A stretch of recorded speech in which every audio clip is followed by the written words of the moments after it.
Hello and welcome to Retro Reviews, my channel where I review my favorite retro video games of all time, as well as some modern releases I have recently finished. It's been a while since I have done a review. I've been in the process of moving for the last couple of months, but I've beaten quite a few games either right before I moved or while I was on my vacation in between moving between places, so I wanted to get back to reviews since the channel is all about retro reviews here, with a modern review, a game that I finished months ago. I think I finished like a couple of weeks before I moved. That is going to be the Plucky Squire. This is one that was given to me as a suggestion in my comments, and I'd seen a lot about it prior to launch. I'd seen a lot of people raving about this game and seeing all the reviews coming out. I was really anxious to play it, so I got it from my library and checked it out and had a phenomenal time. If you're not aware of what the Plucky Squire is, it is a 2D and 3D game. It's a nice hybrid. It does something really unique. It tells the story of the Plucky Squire, the titular character who is the star of a children's book, a children's book series, in fact, where he and some of his friends go on adventures and they defeat Humgrump, the evil wizard of the land there,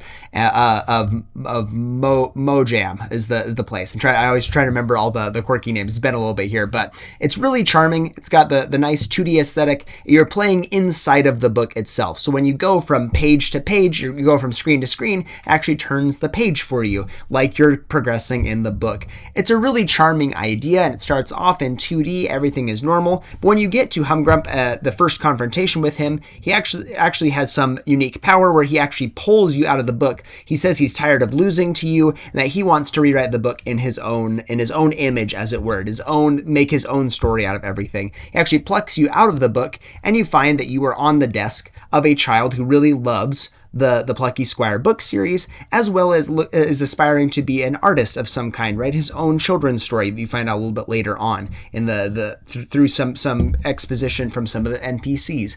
And you find out that you're the inspiration. The Plucky Squire is the inspiration for this child. So if you leave the book and you're not able to get back in and Humgrump takes over, it might lose the inspiration for the kid. It's a really charming idea. And when you get plucked out for the first time and all of a sudden you're 3D Plucky Squire, Jot is his name, everything changes completely. The enemies all are on three dimensions now, but you're also on a physical desk. You have real things like in the environment. You actually have bugs on the desk at certain points that you have to evade and everything. And it's really cool how they mix 2D and 3D gaming in this space.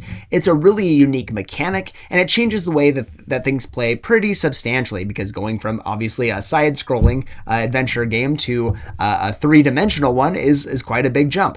Now on the Switch version, it does suffer in the performance area. I do expect it to be much better on other consoles. That was the only one they had at the library, so that's the console I played it on. But I would definitely recommend this one. It has some stuttering and frame drops, especially in the 3D area, and the load screens are pretty long, so I wouldn't recommend the Switch version, but I would probably recommend the PlayStation and Xbox versions. They're probably miles better, like most games nowadays, but I guess that's beating a dead horse at this point. I've done this with many other reviews. I've talked about the same thing. Whoa, about knocked over my tripod there. That was a little funny there. My dog was jumping around there.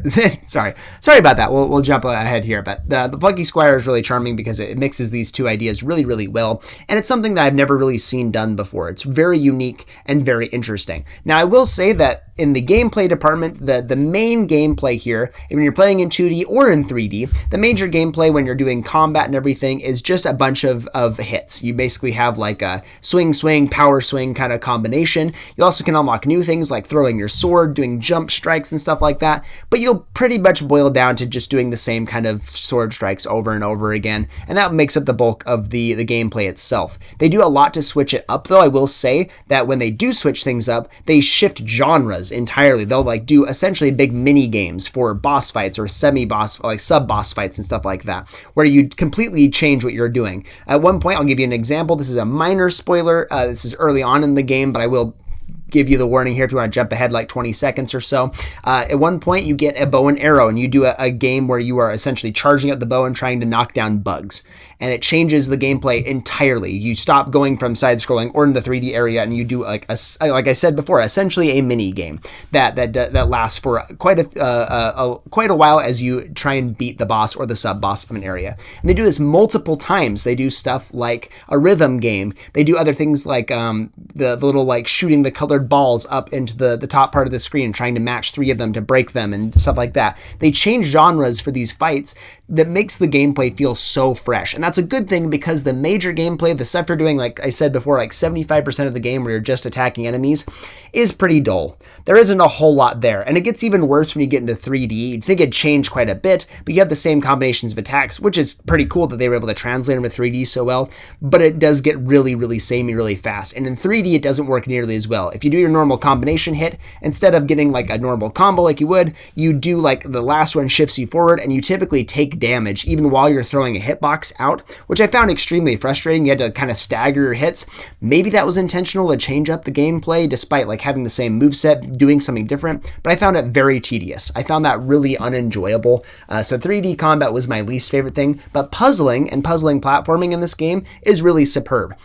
You'll have times where you can, like, in the 3D realm, you'll find little portals, little green portals on the wall where you can get into them and go back to the 2D plane or go back into the book via the same way. You can also get a power-up at one point early on in the game where you actually control the book. You can change the pages manually and go back and forth, which is really, really cool, and jump in and out via these green portals once you get the power to jump in and out of those things. It's really cool the way that they do puzzling in this game. The puzzles are incredibly enjoyable, and I really liked what they did. Now, something I forgot to mention before I finished my recording here talking about puzzling is that some of the time you'll actually have like words on the page while you're exploring the area that you can cut the words off and replace them with a different word to change the context of the area, which is a really cool idea. You're essentially changing the story as it goes. So change something from big to small, wood to metal, tons of different possibilities. Using fun Easter eggs if you find like different words that you know aren't supposed to go there, but you want to try it anyway and it does something silly. I think that's really, really cool. You can also take things from the 3D world into the 2D world and vice versa, which is how you solve a lot of the puzzles.